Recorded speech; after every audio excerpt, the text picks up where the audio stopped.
Thank you, and we will continue with the next part in our program.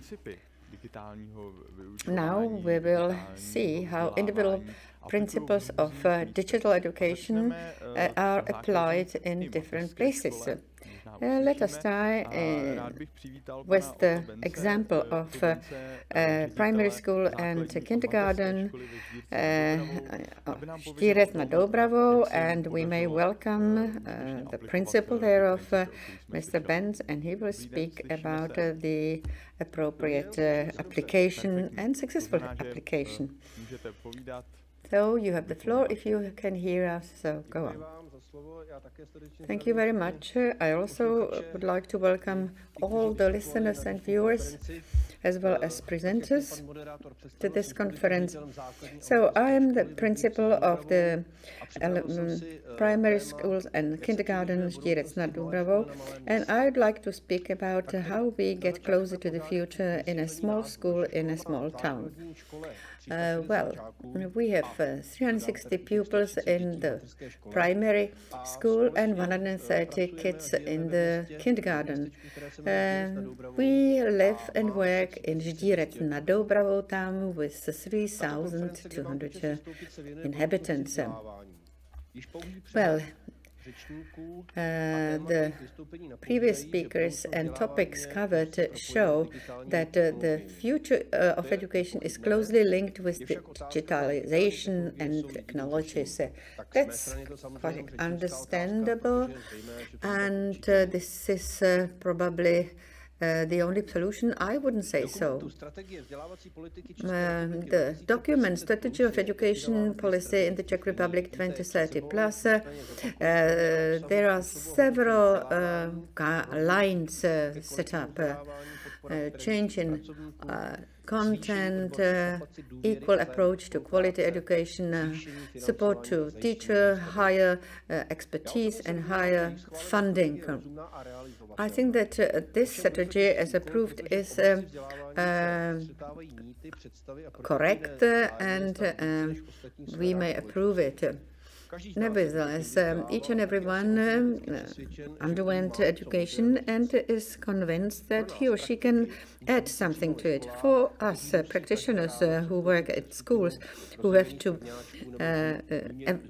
stand before the teenagers or first grade pupils every morning and discuss the topics that should be interesting for them. For me, the strategy number one, the line number one in the strategy, change in the content, is the most important. It means that we should master these changes and should have adequate conditions. We should individualize the teaching. As the situation is changing in the society due to the digital technologies, we also have to reflect this in education, thanks to the task of digital literacy. And how should we educate our pupils?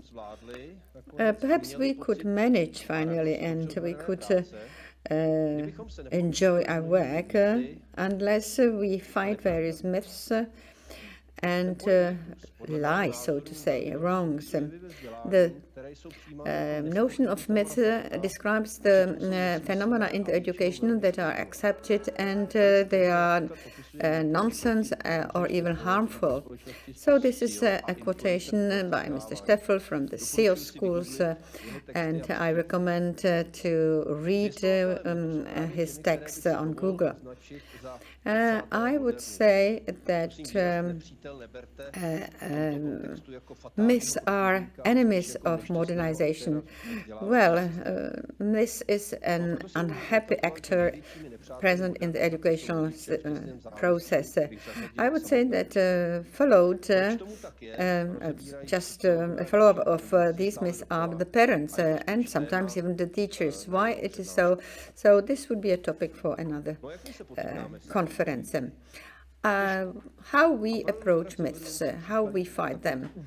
Well, I have a few examples of myths when we have to struggle with. How would children cope if they are not evaluated in marks? Well, it is a method that particularly parents and teachers love. And perhaps mobile phones should be totally or at least partially limited at schools. Without knowing, without knowledge and schoolwork of my discipline, the pupils cannot work. It's also a very hard myth that is defended by practically all the teachers and parents follow up. We study various methods, we communicate them with parents, we teach pupils in a way to be, for the pupils to be able to assess themselves and propose how they could improve. We know that perhaps their peers should also be involved and tell the mistakes. But we are adding that we are in favor of verbal evaluations. The environment is set up in such a way that BIOD is motivating not only for the pupils but also for the teachers. I think that for the teenagers, so it's quite understandable, and they bring their digital devices into school, and they are able to use them, and they do so in breaks, and parents also understand it. Nevertheless, after many years of severe fights.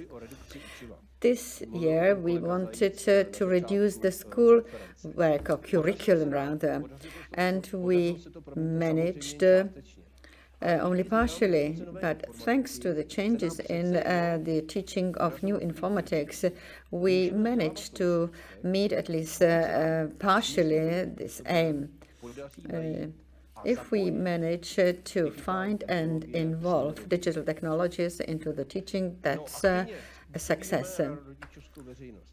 We want to be active and organize roundtables with parents, with general public. We organize various other activities within the project, for instance, the courses of digital applications with the elderly.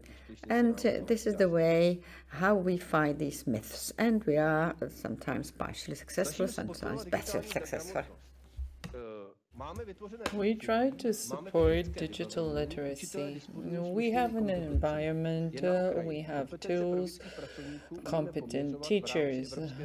We measure the competency of our employees according to frameworks set by the EU. We are part of innovative projects, and we go for non-standard solutions like tandem teaching or teaching by other teachers in robotization, 3D printing, new educational systems, and we also attempt to introduce new digital technologies, not to mention all the skills we acquire during distance learning, and we also focus on English, we have 2 native speakers working in our school, and we measure the skills acquired by our students. We use Skate to measure their skills, and we also use English language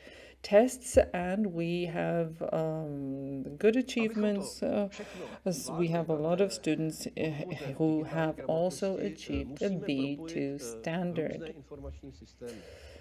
Now, for that, we need to interconnect the many information systems and create an environment that is motivational and inspirational. And hopefully, we are quite successful, because a few years ago, we decided to interconnect Educate and Google Workspace. And now I could probably go into the details of the functionality of both systems and how we use them in our everyday practice, but that would probably take too long.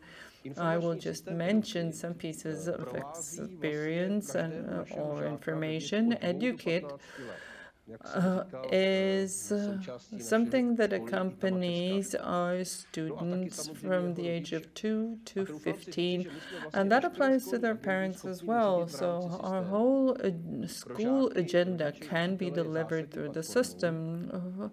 It is for everyone a basis for exchanging information in terms of education, grading, review, etc. And then, for example, content exchange, and that applies to Red Monster and Educate. We were lucky to be able to adapt Educate to our needs, regardless of whether we're talking about stream discussion on courses, quizzes, polls, and of course the interconnection with Google Workspace.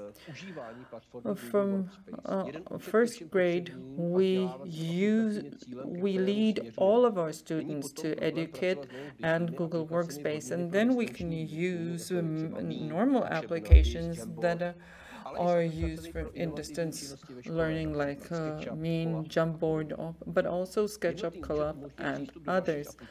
One platform is good for an access into other innovative applications.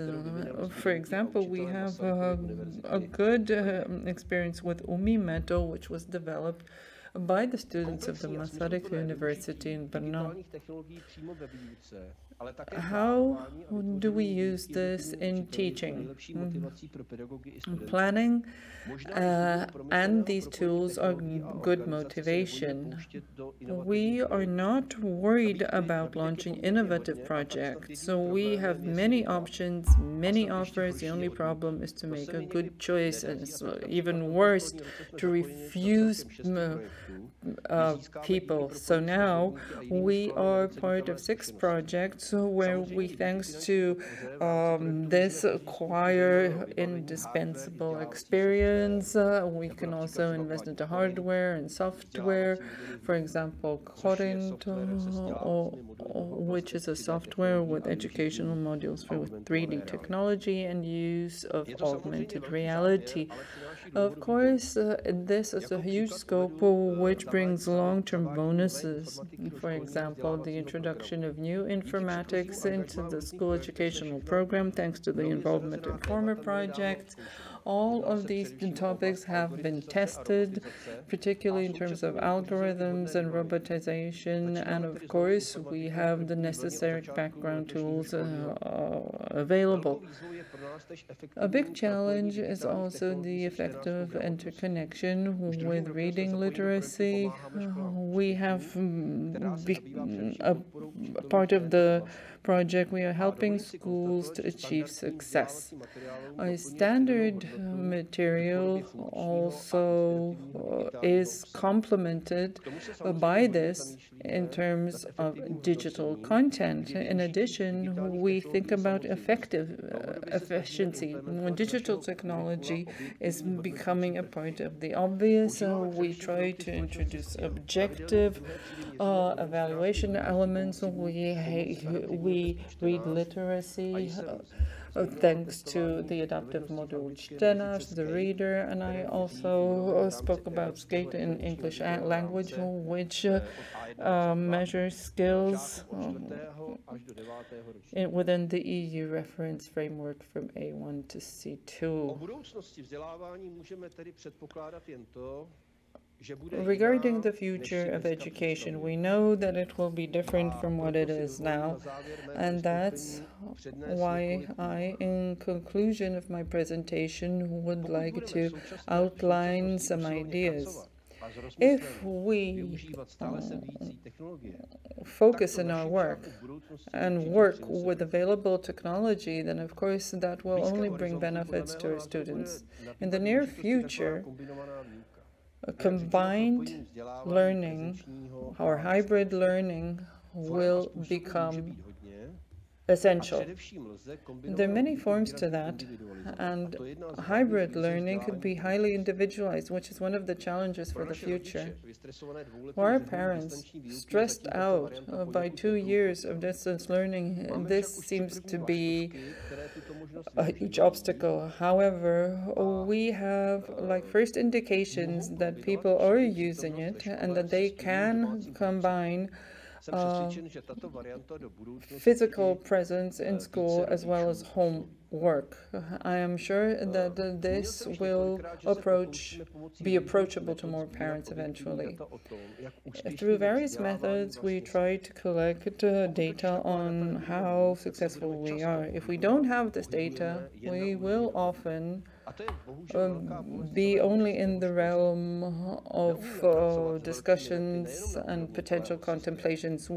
This is a drawback of the Czech system. We don't know how to work with large data in a large system.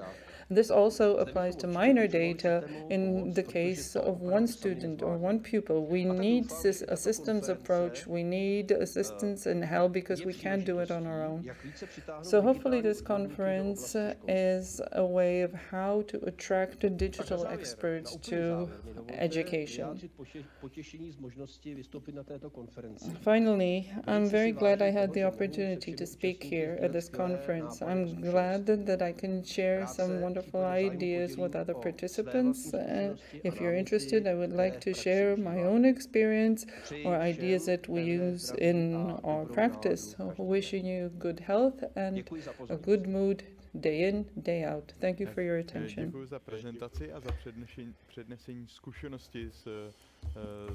Thank you for presenting your experience with these principles at a primary school.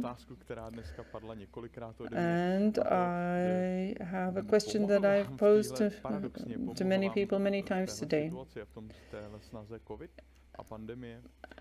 Is it a paradox that COVID helped you in this situation? Either in respect to parents, students, or school ministry? Well, as you say, nothing is ever black and white. So even during the COVID period, we encountered some aspects that helped us deal with the situation, some positive ones. Thanks to what I described and our experience, we had a chance to equip our colleagues and pupils for distance learning. My personal experience is that the communication with support organizations and the Ministry of Education was quite good. In other words, those who had the will had a chance to work according to their possibilities and their conviction.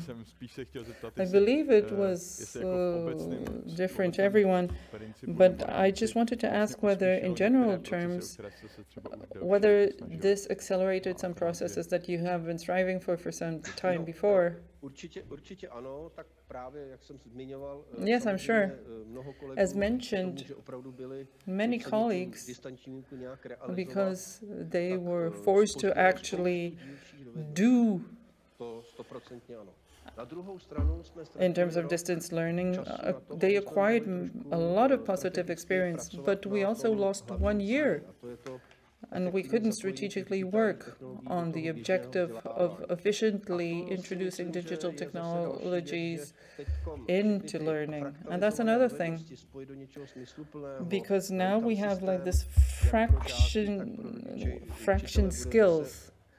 So to merge this in terms of skills for students and parents, that will be another task ahead of us. Yes, but this is what we encounter everywhere. But my other question, the descriptive means of evaluation or reporting to sort of delve away from grading. This is something that is helpful in terms of the new means, the new tools.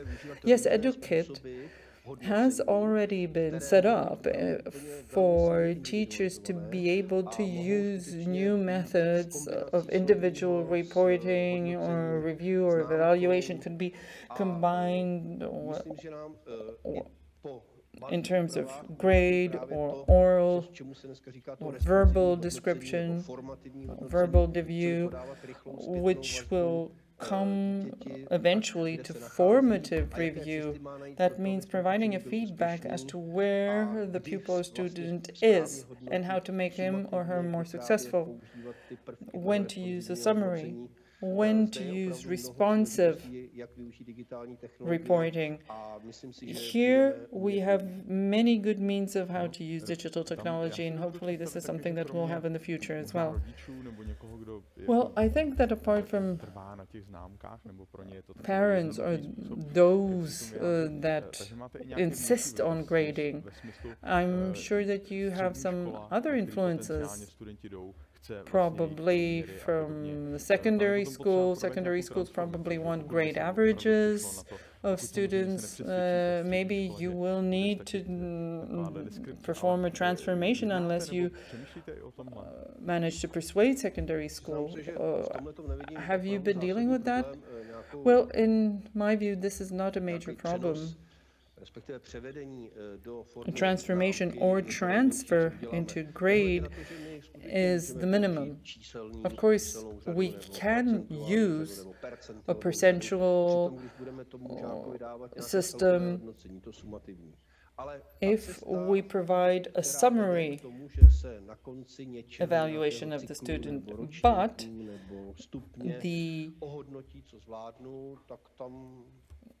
review, the evaluation of the student at the end, that can be anything. Could be a certificate, diploma, a number, a grade, but the right feedback leading the student to continue education in order not to stop in terms of development, that is essential. You mentioned mobile phones. That might be a solution to help the dynamics of a class or the understanding of students. Sometimes students are asked on an anonymous basis whether they understand, whether they're too bored. Have you ever tried anything like that? Of course, we can create a simple poll when we use simple polling quizzes, when we're going through some individual topics. Of course, that can be done with the help of what we have and what our students have. But of course, the feedback can be provided on a simpler basis. Yeah, I think it's the anonymous element. And I wanted to ask, I'm not sure whether this is the most interesting thing, but like an interesting aspect is the response of the students. What is critical for them? What do they see, on the other hand, as positive?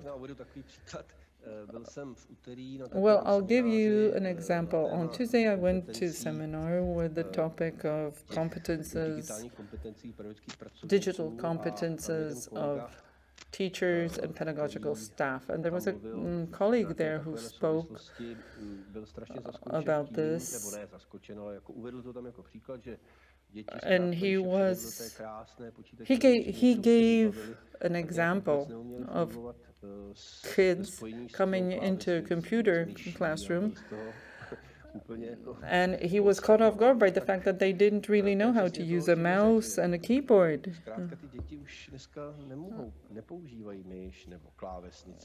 A lot of kids today don't use a mouse and a keyboard. It's not common as it is for us, the older generation. So we have to realize or think about how to approach this, because kids, in terms of learning And digital technologies are completely open. And they won't have a problem to use technology. But the question is whether we as teachers can cope with it within this accelerated development of digital technologies. I think that's the biggest problem. Thank you very much. That was a good idea, the best idea to close this presentation because we're again pressed for time. Thank you for your contribution to our conference. We very much appreciate it, and I hope to see you again. Thank you. I'm very glad I could participate. Wishing you a nice day and a wonderful weekend.